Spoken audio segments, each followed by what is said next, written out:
Hello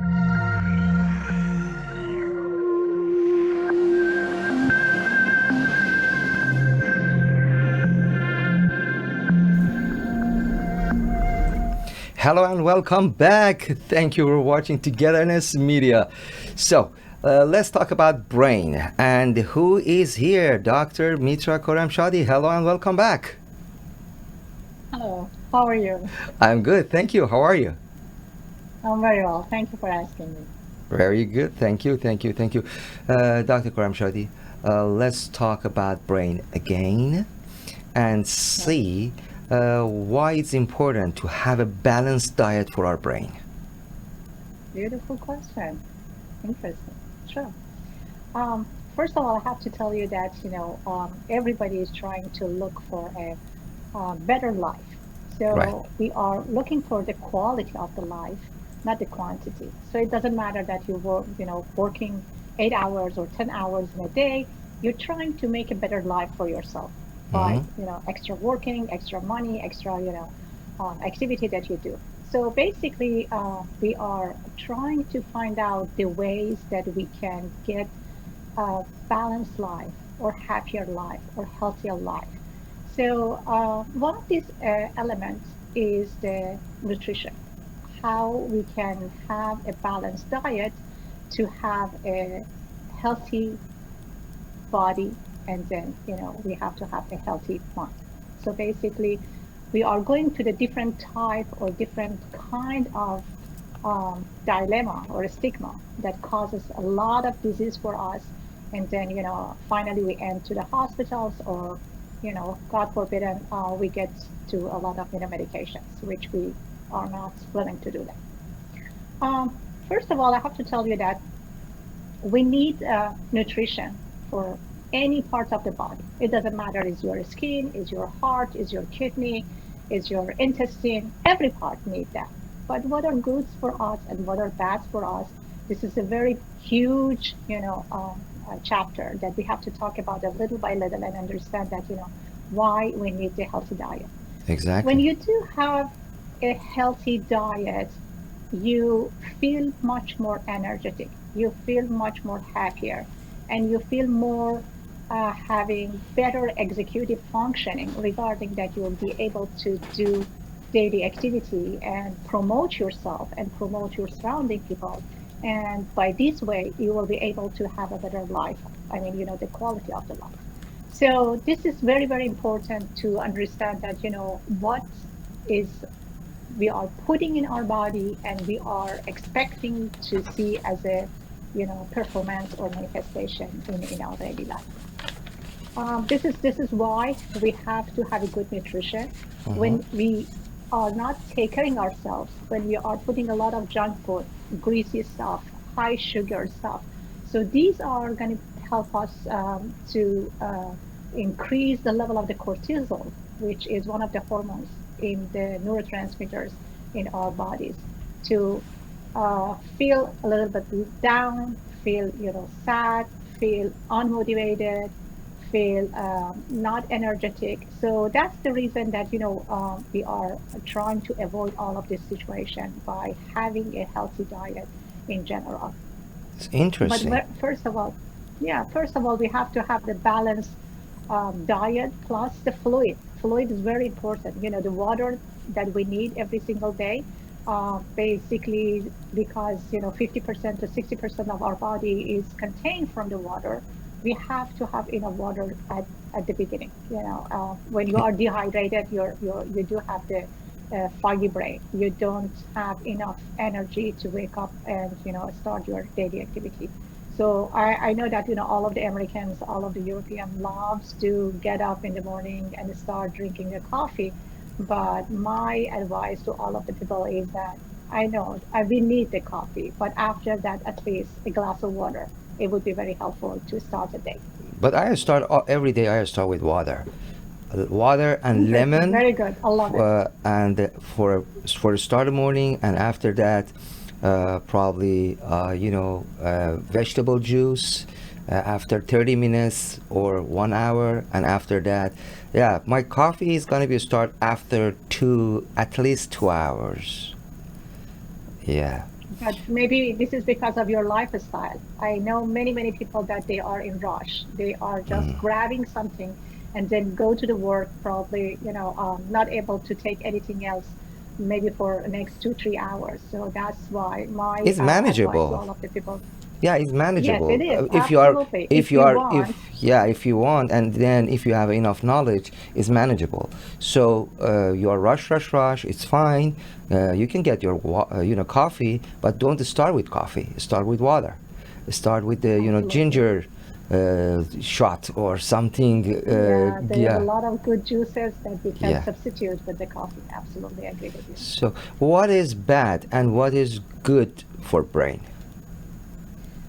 Let me tell you that, we do have the three different category of the nutrition that we are receiving every single day. We do have the fat, we do have the sugar, and we do have the carbs. So everybody knows that, carbs is not good. Everybody knows that fat is not good. So basically, if you get back, to 25 years, 30 years ago in the United States, everybody was thinking about, non-fat, low-fat, and they were trying to cut off the fat from the daily nutrition. And somehow they get back to this that we have to decrease the amount of the carbs.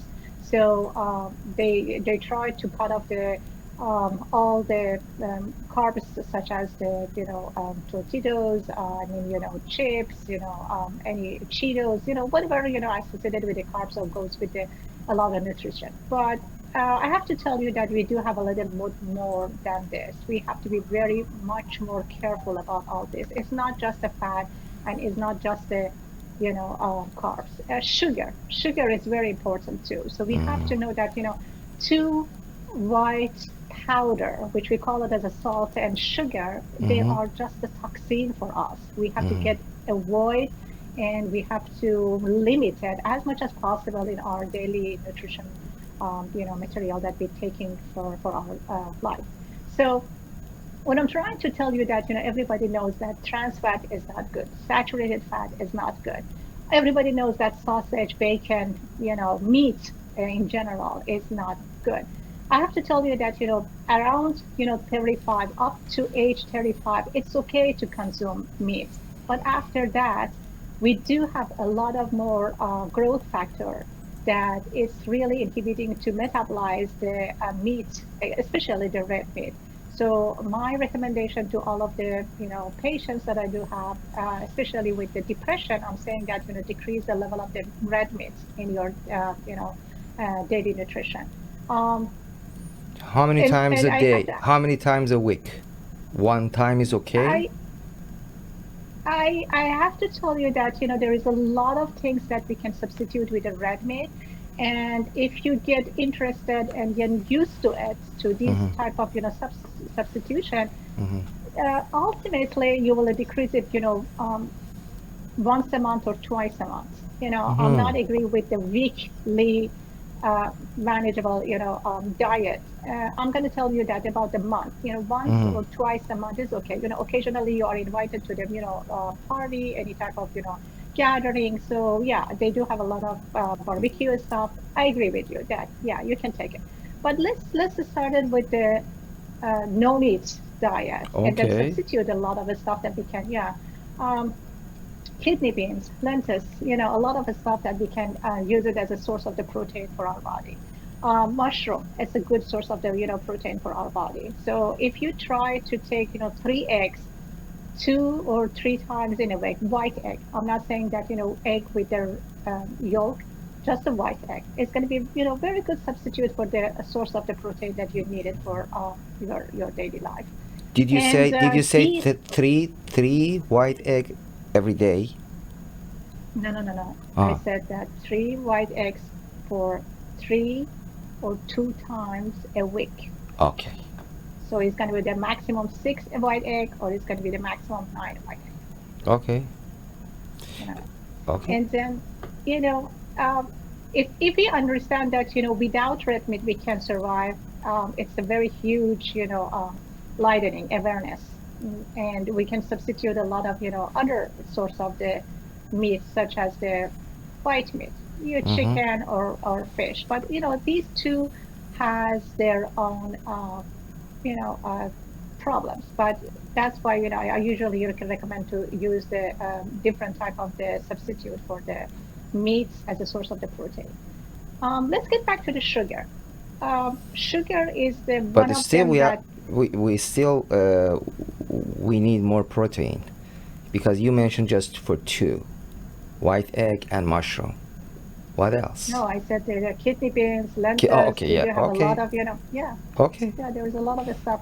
And if you want to get back to the sugar, Mm-hmm. we consume a lot of sugar in a different way that we are not aware about it. Right. Coke, even though the diet Coke, any type of the soda, any type of the sweetest stuff that you are taking. Everywhere you are going in the morning time, they are presenting the donuts. So donuts is full of the sugar. I never ever get any donut for any occasion that I'm presented, or I'm not going to recommend it to anyone to have even though half a donut for any reason. So try to cut off the white powder, which is the salt and sugar. And Mm-hmm. why I'm trying to tell you this, because ultimately we're going to end up to the diabetes and hypertension Mm-hmm. when we are consuming a lot of, I'm not talking about the genetic component. I'm not going to talk about the, HLA component, two different type of, diabetes, diabetic type 1 and diabetic 2. I'm going to, put this R aside, just talking about the normal individual with the high consume of the sugar. So ultimately, we're going to end up to the, fatty liver. We're going to end up to the, high glucose level, and then you're going to end up to the diabetes. Why diabetes is so important? Because diabetic is the mother for every type of the diseases. If I'm going to tell you that, between the diabetes, hypertension, stroke, and Alzheimer, pick one, definitely all of the people will pick, diabetes, hypertension, or stroke, but not the Alzheimer. Because the Alzheimer is the ending disease, means that you don't have any memory, you don't have any recognition of your surrounding people, you don't have any ability to do your daily activities. So basically, the patient is non-functional with the Alzheimer. A patient with the diabetes is functional. A patient with the hypertension is still functional, even though with the stroke patient is functional. But with the Alzheimer, patient is not functional adults. So that's why we need the caregiver to, show up in the picture. So what I'm trying to explain that, I understand that basic disease, it could be diabetes, hypertension, and stroke, and all of them are associated with our daily nutrition that we are taking, imbalance of the sugar, imbalance of the protein, imbalance of the vegetable, all of them cause to ending to the diabetes. And diabetes is the source. Diabetes is the first step to go for the this dilemma. If we look at a patient with a stroke, Mm-hmm. or we look at a patient with the heart disease, any cardiovascular disease, you will see that there is two components very common in these two group of people. One is the level of the cholesterol, means that LDL, which is the bad cholesterol, always high, and another factor would be the blood pressure. So hypertension is another cofactor or risk factor for this type of the disease. So basically, by having a good nutritional balanced diet, we are cutting or limiting the risk factor for diabetes, hypertension, and stroke. And if you get rid of all these three, believe me, you're going to be a healthy person. Majority of the time, you're going to enjoy your life, and there is minimum possibility to ending with any type of cancer or any type of Alzheimer's disease. Interesting. Then I'm so happy. I'm going over 90-95. So, Cool. Also glad to hear that. so what is role of nutrition in reversing, cell damage? Beautiful. We have to know that there is two different cell damage. One, sometimes is reversible, means that we can get back to the same position as we were before. But sometimes it's irreversible, means that there is no hope to getting back to the previous function. And Right. when we talking about the cell size of the trauma or changes, we're going to say that if we do have the reversible changes, means that we do have edema, means that the cells is going to be puffy, a little bit more bigger, because there is a lot of water get into the cells and cause a little bit puffy cells or edematous cells. But when we are talking about the irreversible changes, means that the nucleus in the cell has been changed. So nucleus will be go through the different stages of the necrosis and changes. That's why we call it as a irreversible. And what is very important for us as a clinician, as a physician, or as a part of the team that we are working for the patients, we always ask them to have a type of behavior or management that makes us reversible change for the any type of trauma. When I'm saying that irreversible, just imagine that you do have a heart attack. You are overweight person, you do have the high cholesterol, and you are not taking of your daily balanced diet, and you finally get the angina, and then ending to the cardiovascular disease such as the MI, which is the myocardial infarction. What's going to happen in myocardial infarction? The most important part is that the cells in your cardiac area in your heart is going to get damaged. The oxygen to these cells will be diminished or decreased. And by decreasing and diminishing the oxygen to this type of the cells, we do have the hypoxia, which is the type of changes in the EKG. When you are going to the ER, they are asking for blood tests because they want to check your enzymes. I mean, cardiac enzymes, and they are asking for the EKG because they want to see that if there are any changes in your cardiac pattern, electrical activities. So basically, by having different type of injury or damage to a cells, we do have the different elements changes in our lab tests or in the electrocardiogram, which we call it as the EKG. When I'm saying that it's reversible, means that your body is able to get back to the situation as could be before.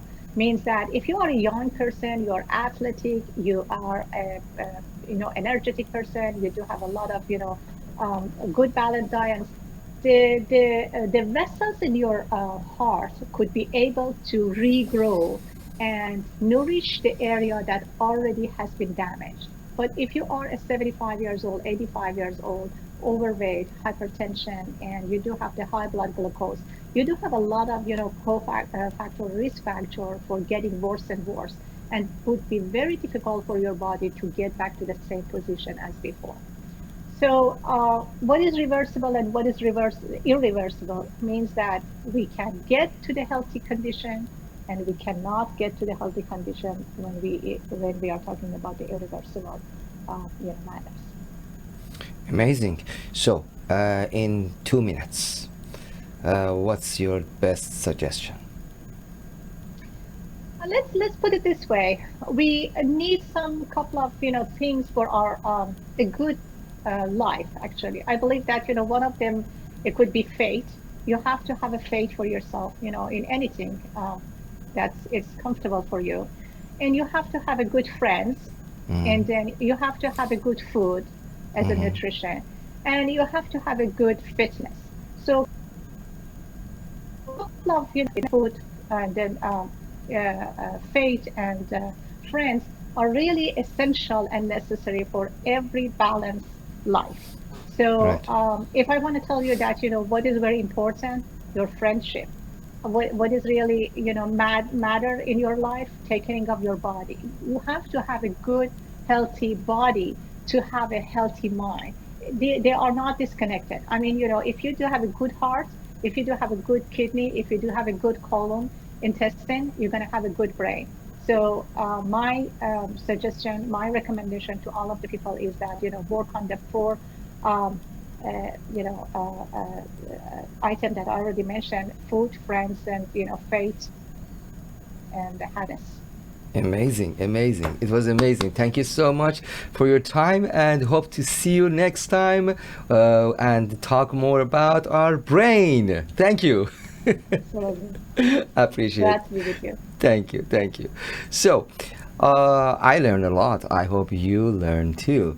Tell your friends, come to Togetherness Media, share with your friends, and we have more topics coming. Stay in touch.